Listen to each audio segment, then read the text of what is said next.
The story of a Ghanaian man who spent all his years in America but finally came back to motherland Ghana to start his own grass cutter farm. He's doing beautifully well, but he has a story to tell. And also another foreigner who came into Ghana and is explaining the reason why so many black Americans, Ghanaians, and the rest find it very hard to come back home despite spending years in the diaspora. Let's watch people's reactions and then we come back. 80% of African Americans, stop pretending, cannot afford to come to Africa. Wow, really? I'm saying they cannot afford. They may want it in their heart, but America has them shoes, have them bootstrapped, tied. Because guess what? They have to pay mortgage every month. They have to pay their car note every month. They have to pay their insurance every month. They can't even watch DSTV unless they pay every month. Wow. So how are you going to have money to say, let me go back and learn about my family, my history, my roots from every month? You have to worry about, I got to pay this. I got to pay. When do you get a break to think? Wow. But that's the system. This allows me to control you left, right. Because you never have time to stop and say, oh, how do I work on this or where do I go from here? You don't have that time. And when you live in America, most people, if they're being honest, on the first of the month, from the first to about the 20th, 25th of the month is when you finish paying your bills. Wow. Wow. You probably got about maybe 5 to 7 days in a month that you can actually think without thinking about paying them. I'm Delicious Army, here at Ghana, Nigeria, South Africa, Kenya, and all the good stuff relating to them. Kindly like the video and subscribe to the channel. The biggest problem in farming in Ghana today is labor. Just this month, last month, January 2025, 110 animals have been born here. When I started, the very first farmer I bought animals from told me, oh, grass cutters do not drink water. Really? But that's not true. That's not true. When I came to sit down, I said, how can a living thing not drink water? An animal with blood running through its veins not drink water. I think in Africa, we go into livestock farming wrongly. Wrongly. Really? What do you mean by that? I will explain. You started with 25 in 2020. Now we're in 2025. How many have you had from that 25 you started with so far? 2023, 2024, I had over 500 each year. This particular month of January, I've had 110 babies born. I have many customers in the UK. When they get somebody going, and they will call me, "Observer, please dress two for me," and I'll dress them. So you can prepare it and then I smoke them nicely, and the person will take it. Interesting. Many people from the UK. Could you believe somebody called me from Qatar? Qatar. Me to I said, no, I don't think they will even allow the meat into the country. In Africa, if you want to do something, we just get somebody and put him on the farm, take care of him. Even though he's not qualified. He's not qualified. He doesn't have any idea about what he's doing. I'm always, it Keeps you active, yeah. Active. When I came home, within the first 2 months, I got bored already. Somebody who wakes up in the morning, by 6:15, I'm already at work. I can come back home around 9, and all of a sudden, I can't go anywhere. I'm sitting down, my wife goes to work, and then I found all the children are in school. I found myself all alone. And there's a mindset that you should have. When you decide to do something, don't allow anything to stop you, provided it's a good thing. Right? If you fail, try again. If you start a business and then you don't fail along the line, it goes smooth, you're going to you'll never learn. Most diasporans come down here, they start a business, they give it to somebody who is not professional, who is not trained to take care of it. The business collapses, they go back and say it's never possible. Yes, we can't do anything. Ghanaians are thieves and all that. Yeah. They didn't plan that. In Ghana, everybody wants the prices of food to be cheap. We don't have any subsidies, so farmers should be poor. No. There's something I always say in this channel. I always say when there is a will, a way will definitely come.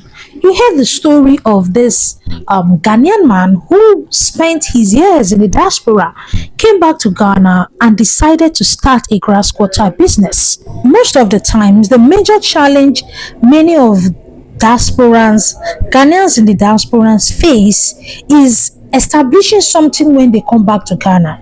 The question they always ask themselves is that the dollar they were able to save up while being in the diaspora, can it give them the comfort they are used to in America? And that is why you see so many Africans, be it Nigerians, Ghanaians, Kenyans, will stay in the diaspora for years and will return coming back home. Why? Because even the system over there does not even make it easy. You will end up paying bills, bills, bills, bills all the days of your life, and you will even never find your feet. Talk more of saving money to come back home. But you saw the story of that man who came from the diaspora. He became bored and he decided to start a grass cutter business, and he's making it heavily.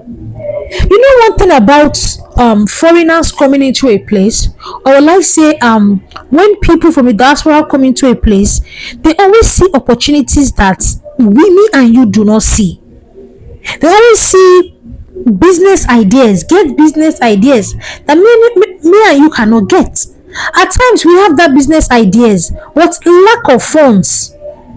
You know that dollar, by the time you convert dollar to CD, dollar to naira, it is higher than what we living in that country will get. So when they come in with that bulk dollar, they push it into the system and you see them do very well.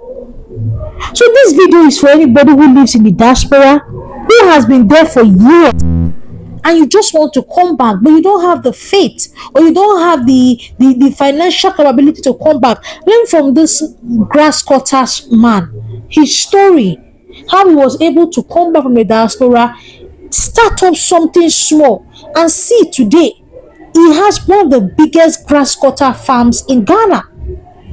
Grass cutter is a huge industry in Ghana. It's a huge business in Ghana. The only thing is that the demand cannot even beat the supply. So anybody that goes into grass cutter business will do very, very well. And this man, after coming back from the diaspora, he was bored, nothing to do. He went into grass cutting business, and look at him today. His grass cutter has gone from 20, 30 to 100, to the extent that the demand serve, he cannot even beat it. So one thing about diaspora, that is abroad, America, Canada, is that if you don't plan, be it Ghanaian, be it Nigerian, you'll be stuck there forever. In fact, that is how their system is designed. Their system is designed in such a way that you'll be there forever. You keep paying mortgage, bills, bills, bills, bills, and bills, and when they are done with you, they send you back to your country. Just look at what is happening with Trump. The way they are just sending people back home. They are done with you. What they want over there is cheap labor. They have used you to achieve the cheap labor. Now they are sending you back. So what I would advise anybody living in the diaspora is that when you live in the diaspora, always make an ultimate plan to invest back home. And when I say invest, don't just take money and give it to family and friends. Be there, oversee your investments, because if you leave it for family and friends, they will eat it. At the end, they will tell you, oh, is your brother, oh, is your sister. You will not be able to fight the person. Don't stay in the diaspora like that is where you will live all your life, because these people can just wake up one day, bring one new policy, and that is it. We saw a lot of Americans who are Ghanaians, that is Ghanaians who went to America and became citizens. There are stories that they're even deporting those with green card. So meaning, if you go to the diaspora and you just build yourself, or you build your mind or your lifestyle that, oh, I don't have anything to go back to Ghana for, when the government will come one day and bring one new policy, you'll find yourself back in Ghana. You like it or you don't like it. So anybody living in the diaspora should live with this mindset that I can be asked to live today, I can be asked to live tomorrow, and plan towards going back home. And when you go back home, ensure you put out investment that you will oversee. Because in Africa, they have this mindset, oh, she lives in the abroad, they pick money on the trees. they pick money on the floor. And they become wasteful with your hard-earned money, forgetting that you sweated under the cold to get that money. If you talk too much, they start fighting you. So this grass cutter man's story really, impacted me, and I thought to share it with you. Lovelies, feel free to drop your own opinions in the comment section. What do you think about this grass cutter story? Do you think that when Africans go to the diaspora, they should never think or consider coming back to Africa to invest? I would love to hear from you. I'll see you in my next one, guys. Bye bye.